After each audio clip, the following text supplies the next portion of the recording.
Yeah, I think it's been really positive. Obviously, the real difficulty for us was around coming in really late into the player market, and we've had to work really quickly. And I think Steve Mills, in his role as recruitment manager, has done a huge job, and is doing a huge job now in terms of finding players that are available, looking at all the data, making sure that we get all the references and everything's in place, that we're signing the right kind of players. There's been some real quality players signed so far. I can see from the fans' comments that they believe that we're heading in the right direction with our recruitment. We still have a way to go, and because we came in so late, we are working exceptionally hard to make sure that continues to grow in terms of the positivity around the players that we're signing.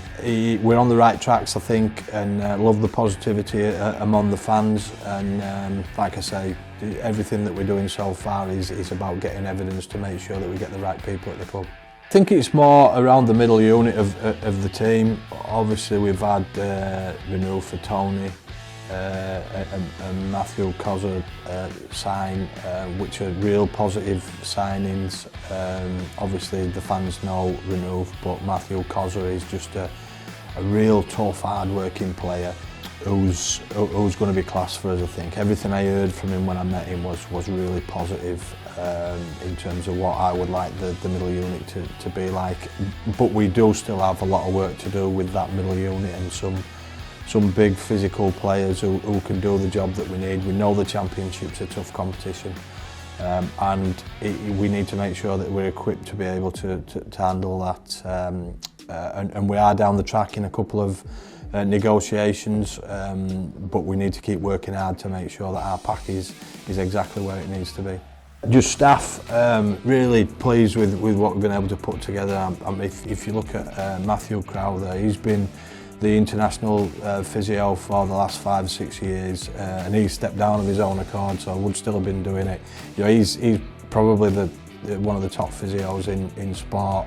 And then Ben Cooper, as a conditioner, I've worked with him before, class.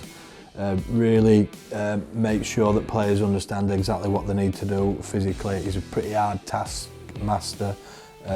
Doesn't let anybody get away with anything, but he's a great guy as well, and he played the game. I think, having played the game, you understand exactly what rugby league players have to put their bodies through, and he'll be the most hated man in our club, because he pushes the players, he puts them under intense pressure, but they'll love him as well, just because that's what he's like as a bloke.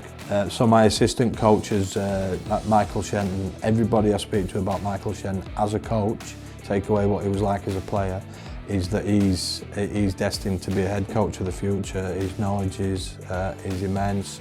He's a real solid person, very calm and measured in everything that he does. He's going to be an outstanding assistant coach, and eventually, if you look at succession planning, I think he'll be a head coach of this club one day. And then Danny Kermond is someone that all the Wakefield fans know, having met with him and discussed the potential to be assistant coach.